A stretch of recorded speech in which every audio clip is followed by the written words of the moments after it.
The Humiliated Father IV, 24th of May 1961, Part 1 of 4. What are we going to do down Claudel's way, in a year in which there is not much more time to formulate what we have to say about the transference? Our proposition, going via certain ways, may give you this feeling, at least for someone who is well informed, that all the same everything that we have said has a common axis. I think that I have sufficiently articulated it for you to have got the picture that it is this thing that is the essential target for this year. And in order to indicate this point, I will try to clarify it thus.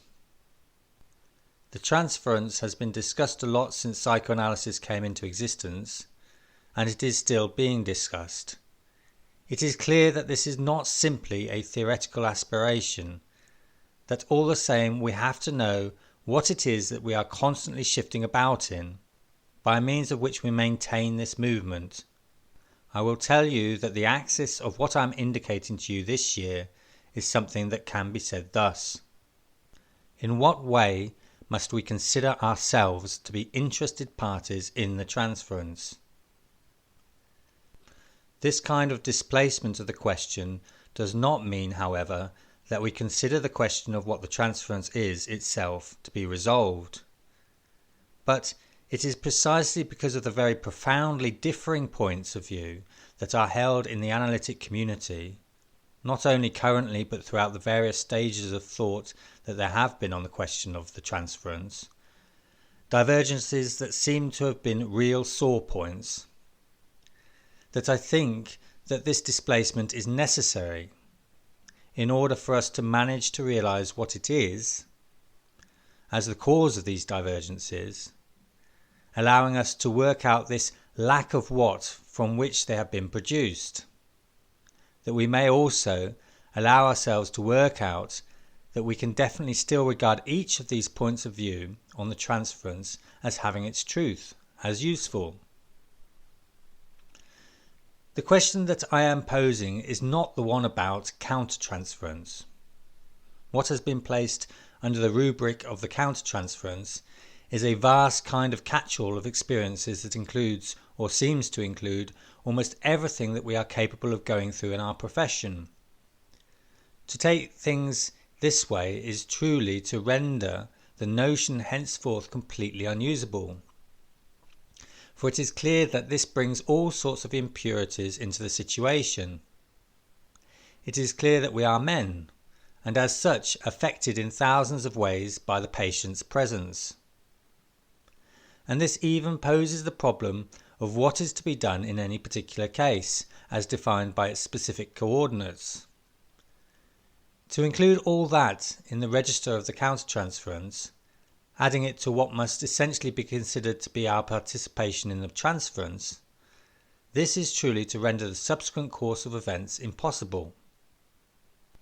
This participation that is ours in the transference, how can we conceive it? Is it not this that is going to allow us to locate very precisely what is at the heart of the phenomenon of the transference in the analyst as subject? There is something that may be suggested as a maybe, or at least as a why not, if you like. Is it that it could be that the necessity to respond to the transference alone is something that concerns our being? That this is not simply the defining of a conduct to be adopted, of a way of handling things, as they say in English, of something exterior to us, of a how to do, again in English. It could be, and if you have been listening to me for years, it is certain that everything that indicates what I am leading you towards is that what it is a question of in our implication in the transference is something that is in the order of what I have just called, in saying that this concerns it, our being. After all, it is even so obvious that even those in psychoanalysis who could be the most opposed to me, I mean the ones that have the least to say about what is revealed through the ways in which the analytic situation is broached, as much in its beginning as in its ending, in the way that I can have the most aversion for, it is all the same from this quarter that has been heard one day, like a hefty kind of comment, not concerning the transference but the analyst's actions, that the analyst acts less by what he says and does than by what he is. Make no mistake, the way it is expressed seems to me to be everything that is most obnoxious, precisely insofar as it says something right and says it in a way that immediately closes the door. It is done well, just right to make me blow my top. In fact, right from the start, this is the whole question. What results when the situation is defined objectively is this: that for the patient the analyst plays his transferential role precisely to the extent that, for the patient, he is the one who is not exactly on the plane of what is called reality.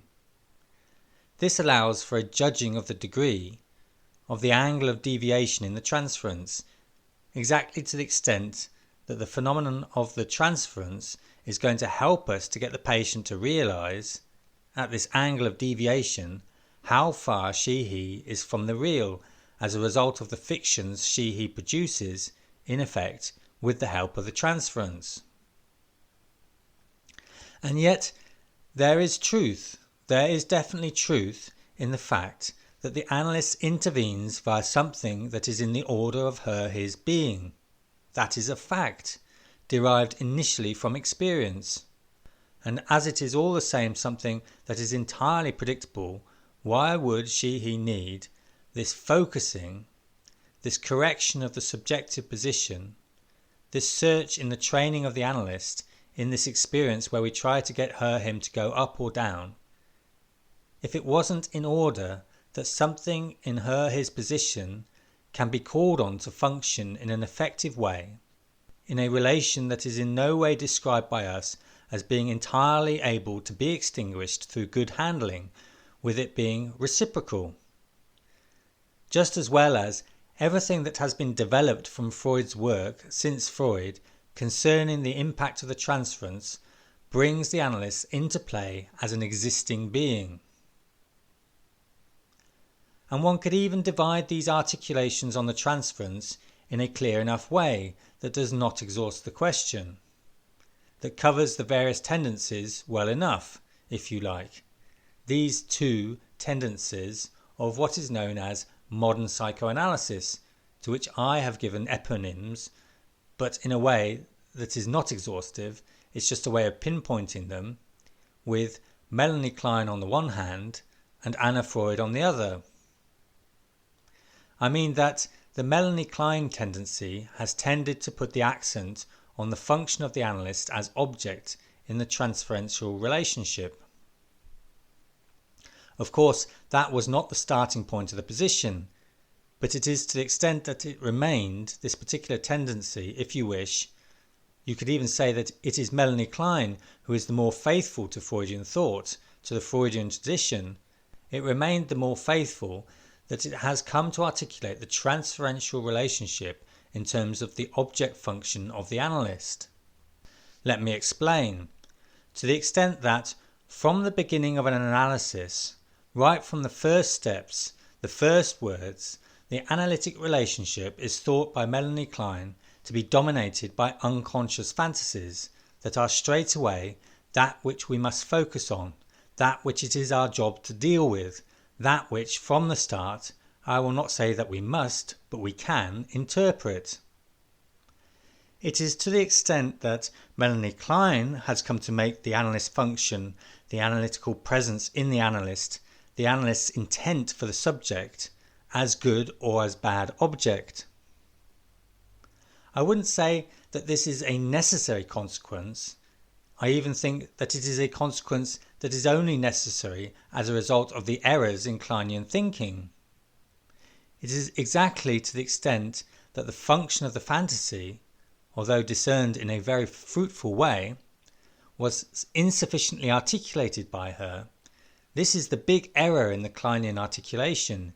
It is that, even amongst her best acolytes or disciples, who have certainly tried hard to get somewhere with it on more than one occasion, The theory of the fantasy has never truly succeeded. And yet, many of its elements are extremely useful. The function, for example, primary and paramount, of symbolization gets articulated, accentuated in a way that, in certain aspects, manages to be very satisfactory.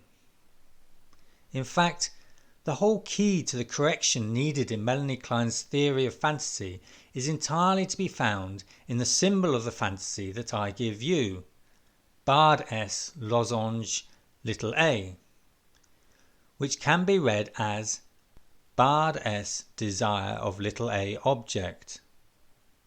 With the S barred, it is just a question of knowing what it is. This is not simply the noetic correlative of the object, it is in the fantasy. Of course, that is not easy, except by doing the rounds that I make you repeat via 1,000 modes of approaching it, 1,000 ways of practicing this experience of fantasy. It is in what is needed for the approach to this experience, that you will better understand whether you believe you have already glimpsed something, or whether it has simply seemed obscure to you up until now, that you will understand what I am trying to promote with this formalization. But let's continue.